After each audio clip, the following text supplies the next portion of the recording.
Hello, my name is Nathan Penny, and this is a project for NOS 110 with instructor Scott Neal.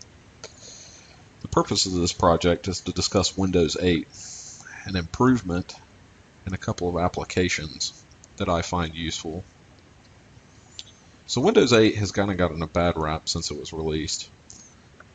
It's the change, the new Windows system, the removing of the Start menu, all frustrated a lot of users, and it overshadows the fact that there were a lot of technical advancements within Windows 8.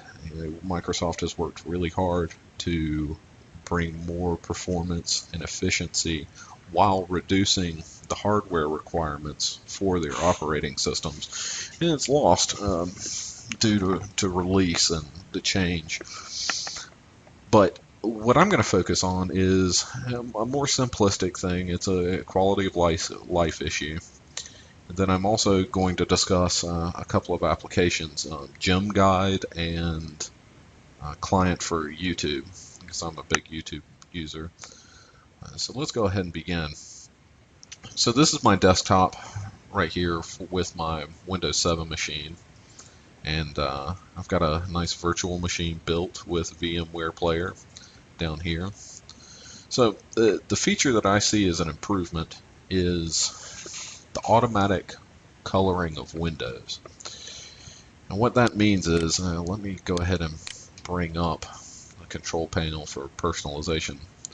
So down here, you can change all your themes for your windows, and life is good. You see, the automatic window coloring is going to affect this. So you can manually affect it in Windows 7. I can change all this, and I get my nice little colors and everything. But this is the way I've got it set up, so I'm not going to change anything around. Just wanted to demonstrate it. So let's go over here to Windows 8. Windows 8. So you can personalize in here too. And I really like what 8 did and kind of flattened out the window panes, which is pretty neat. Let's see what happens when we change our desktop. Notice that the window automatically changed its color.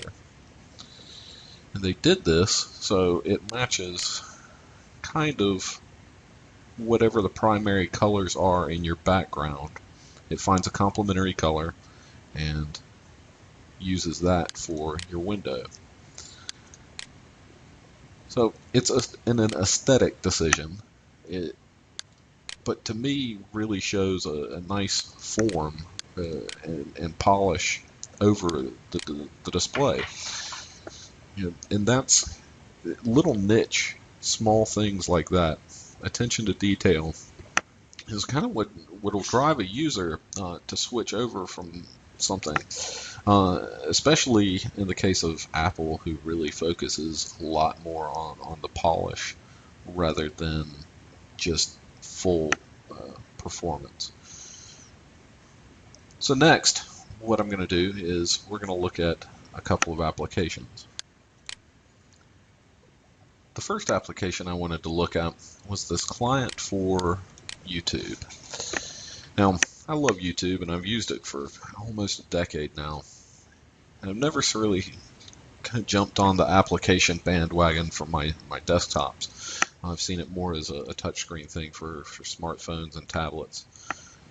But, so I looked this up because I'm a big user of YouTube, and I was actually pleasantly surprised on a couple of things. So this is the main screen, and you can scroll through and look around, and that's good.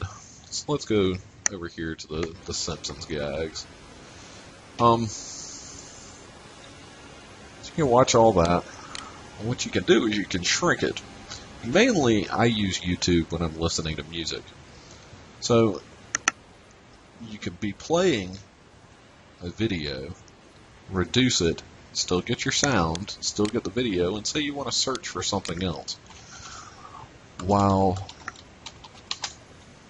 you're listening or watching something else pops into your head. So you can go ahead and search that while the previous video is playing, and then switch over. You know, I think it's incredibly useful.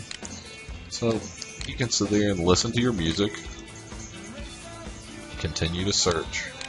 So you want to watch, set your music, and then decide on somewhere else to go.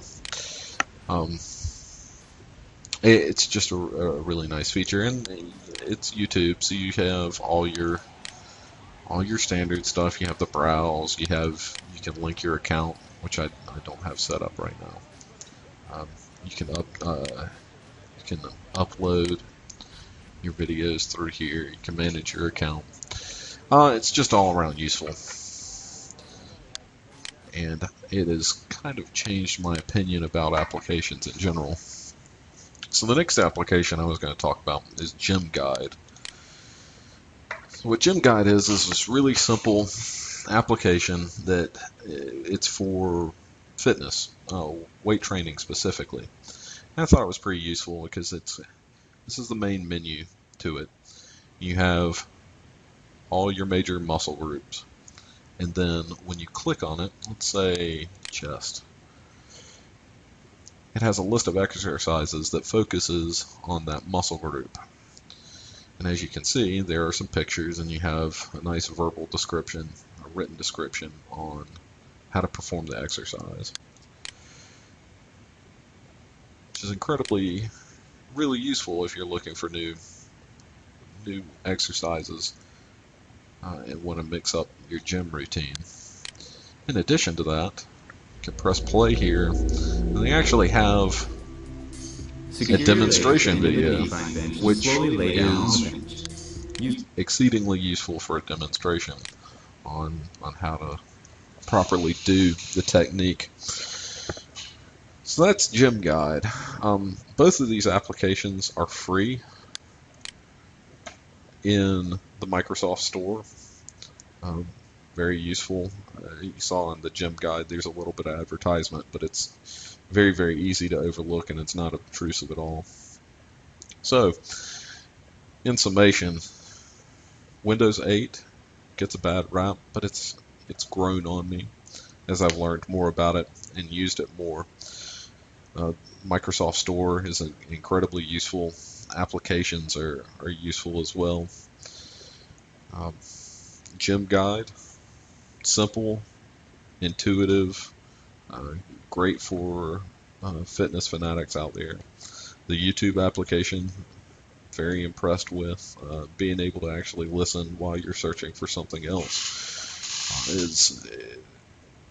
really changes it, and I will probably no longer be using the web browser version unless I cannot avoid it. And then something as simple as being able to change your windows automatically based on what your background is, I mean, it's a small thing, but it's those small things that really create ownership. So, thank you for listening. I hope you have a great day.